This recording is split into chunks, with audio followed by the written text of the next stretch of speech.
menarik dibuatnya film Yang Chaesong? 안녕하세요. 김인철입니다. 네, 오늘 그 양칠성이라는 그 인도네시아 독립영웅 한국 분이시죠. 독립영웅의 묘지를 찾아서 반둥 지나서 가로치라는 곳까지 왔어요. 자카르타에서 여기까지 한 3시간 반에서 4시간 정도 걸립니다. 네, 인도네시아 독립영웅 양칠성의 영화를 만들기 위해서 자카르타에서 현지인 팀들하고 같이 지금 가로시라는 곳에 와 있어요. 이제 한번 보여주시겠어요?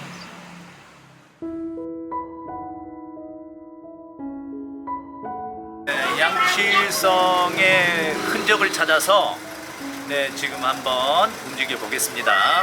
네, 가봅시다.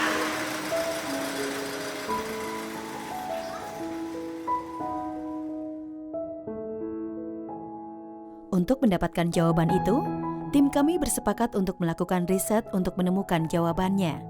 Cerita yang dibuat berdasarkan kisah nyata seorang pejuang yang mati dieksekusi oleh tentara Belanda ini memberikan pencerahan bagi tim untuk dapat mewujudkannya menjadi sebuah karya film. Pak Jajang sudah menyampaikan beberapa waktu yang lalu akan ada pembuatan film yang film ini mengangkat kisah warga negara asing Korea yang ikut berjuang dengan warga Kabupaten Garut bagian dari Indonesia pada zaman Belanda waktu itu. Tentunya kami akan melakukan riset ke Garut karena kami ingin bahwa cerita ini adalah realnya adalah seperti itu.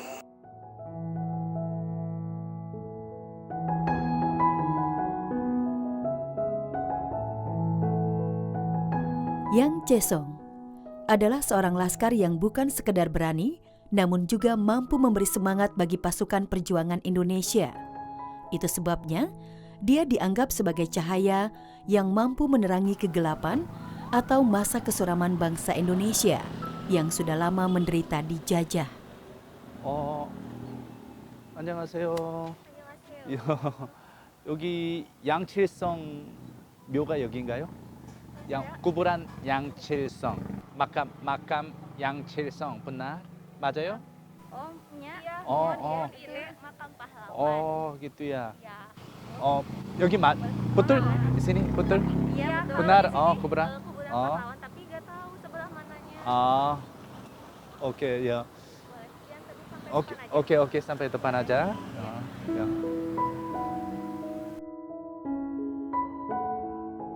Kisah pergulatan jiwa yang dialami oleh Yang Chaesong yang dipaksa bergabung dengan pasukan pendukung Jepang. Dengan ancaman apabila tidak bersedia, maka keluarganya akan dihentikan subsidinya. Itu berarti keluarganya akan mati kelaparan. Kondisi seperti ini membuat Yang Chaesong dihadapkan pada kenyataan tidak bisa memilih. Mau tidak mau, dia harus mengikuti perintah dari pemerintah Jepang. Setiap menjalankan tugasnya sebagai kepala pengawas tawanan, hatinya selalu berontak karena dia harus melakukan kekejian kepada para tawanan. Dengan kata lain, melanggar kemanusiaan dan melanggar perjanjian perang yang berlaku di dunia saat itu. Bahkan seragam pasukan Jepang yang dikenakannya terasa semakin membelenggu jiwanya. Begitu juga nama Jepangnya Yanagawa Shichise yang disandangnya, membuat dia semakin tertekan. Sehingga konflik dalam dirinya semakin menguat ingin memberontak. Kesempatan itu akhirnya terjadi ketika Jepang mengalami kekalahan dengan sekutu. Semua wilayah jajahan yang dikuasai Jepang diambil alih oleh sekutu, termasuk Indonesia. Yang Chaesong dengan beberapa orang Korea lainnya menolak kembali ke Jepang. Setiap peristiwa itu pasti ada hikmahnya. Begitu pula yang dialami Yang Chaesong saat dia dengan teman-temannya melarikan diri dari tahanan sekutu dan ditangkap oleh pasukan Pangeran Pakpak. Hampir saja mereka dibunuh. Namun karena mereka punya keahlian dalam menggunakan senjata, maka dimanfaatkan oleh pasukan Indonesia. Keahliannya ini tak luput dari hasil pendidikan militer dari tentara Jepang. Dengan keahliannya itu, akhirnya mereka justru bersama-sama dengan pasukan perjuangan Indonesia melakukan perlawanan terhadap penjajah Belanda. Keahliannya sebagai perakit bahan peledak dan kecerdasannya dalam strategi mensabotase kekuatan pasukan musuh membuat Yang Chaesong dihormati oleh semua anggota pasukan perjuangan, sehingga dia menjadi target utama musuh.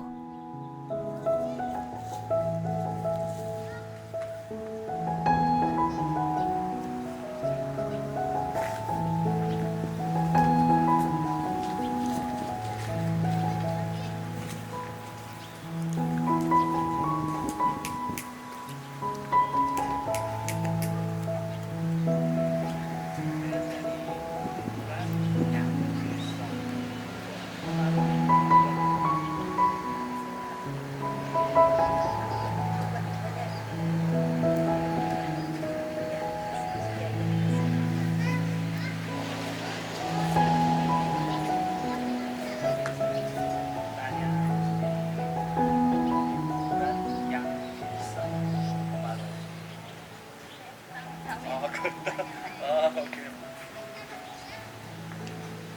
Ibu, halo. Halo. Saya mau cari kuburan Yang Chaesong, Komarudin. Oh, Yang Komarudin. Komarudin Oh, yang ini oke. kebetulan di depan. Oh, ya oke. Terima kasih, Bu. Yang Chaesong jiwanya semakin terbakar dan meledak-ledak. Itu terlihat dari aksinya ketika mulai menghancurkan tempat-tempat strategi kekuatan musuh. Salah satunya ialah jembatan-jembatan rel kereta api. Kisah perjuangan Yang Chaesong yang sangat heroik ini dituntaskan dengan adegan saat dia hendak dieksekusi mati. Yang Chaesong sempat menyerukan kata merdeka tepat sekian detik sebelum peluru menembus kepalanya. Kata merdeka ini menegaskan bahwa dia juga sama dengan bangsa Indonesia yang rindu dan ingin bebas dari segala bentuk penjajahan. Karena kemerdekaan adalah hak setiap manusia.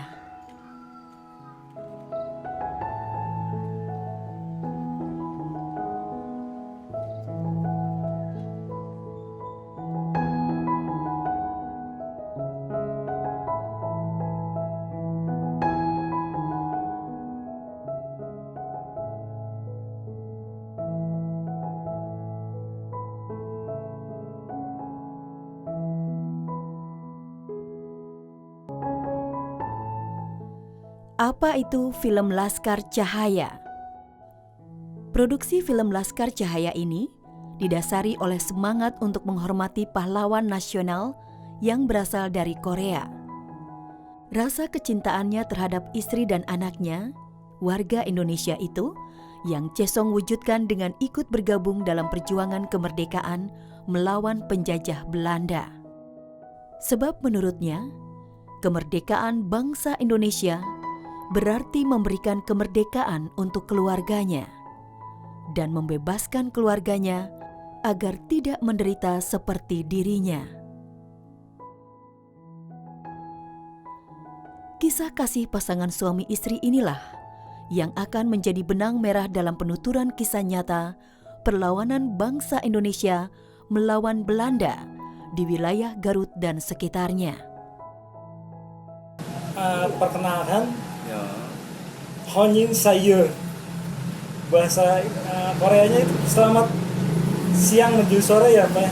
Oh. Saya Sony Rahmadi, asli dari Wanaraja Garut.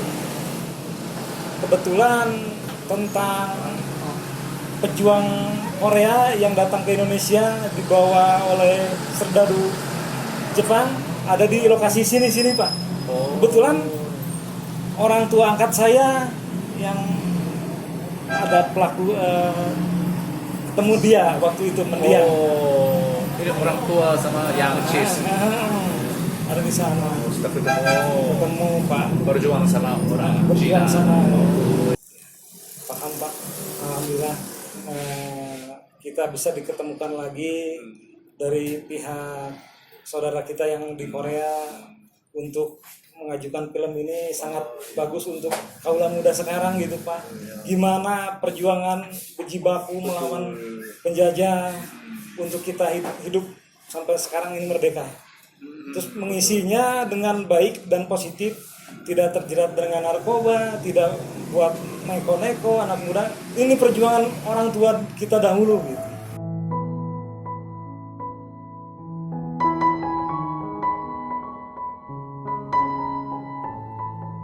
Nama Komarudin yang mempunyai makna cahaya pun menjadi simbol semangat perjuangan pasukan Pangeran Pakpak, salah satu pasukan Siliwangi. Pergolakan batin setiap individu saat mengalami penindasan menjadi dasar pemikiran film Laskar Cahaya ini. Harapannya, dengan dibuatnya film ini, selain mengenang para pejuang, juga menanamkan visi untuk saling menghormati hak setiap manusia. Kemerdekaan itu adalah milik semua.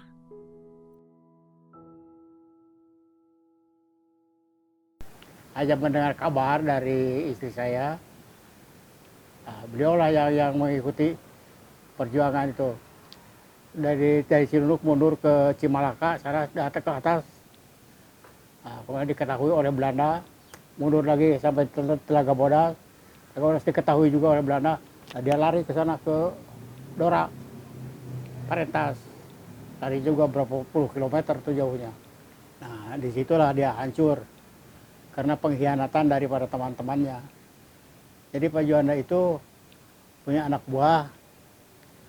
Anak buahnya itulah yang berkhianat kepada Pak Juanda, sehingga tempatnya itu ditunjukkan. Jadi menyatu dengan Belanda, dia dipimpin terus sampai ke tempatnya. Ya sudah, Pak Juanda tidak bisa berkutik lagi, tertangkap situ. Hukuman matinya di Karkopan, Garut. Garut ya. Kalau sekarang sudah. Lapang ya? Ya, lapang sekarang. Iya, sudah lapang sekarang, Pak. Nah, kemarin ada tentara dari Korea juga yang ngirimkan baju ke sini ya. Ke Pak Juanda dengan Ya. apa ya? Menerangkan bahwa di Astana Samangen ini juga ada orang Korea yang meninggal, dimakamkan di sini. Masih ada. Saya nggak tahu. Makam ini Ada lagi.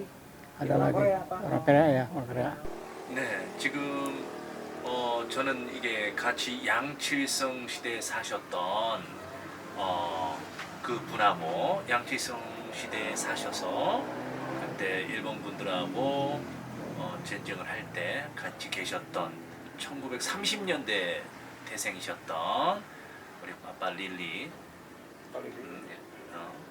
이분하고 그 다음에 이제 그 양칠성 님의 사령관이셨던 그분의 예 아들 미스터 조안다의 아들 이렇게 오셨어요. 만나봤어요 오늘요. 네, 그래서 잠깐 이렇게 한번 이야기를 한번 해보죠.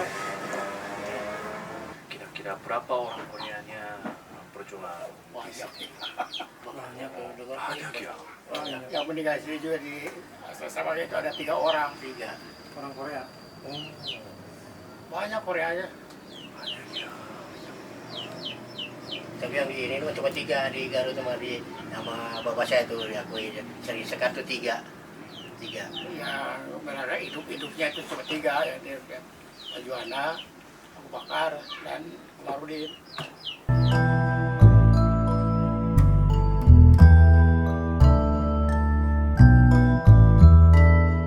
Misi pembuatan film Laskar Cahaya mengembalikan semangat NKRI, menjaga hubungan bilateral Indonesia-Korea, sekaligus menjadi kado hubungan diplomatik yang ke-50 tahun.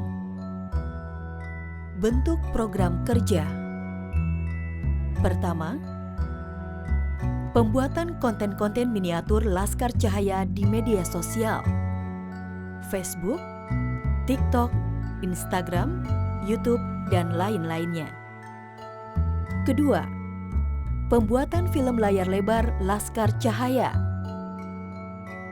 Ketiga, penayangan serentak di bioskop Indonesia dan Korea. Keempat, live streaming pengupasan film Laskar Cahaya. Kelima, pembuatan audio series Yang Cesong atau podcast. Keenam, pembuatan seri animasi mini untuk anak. Sistem produksi.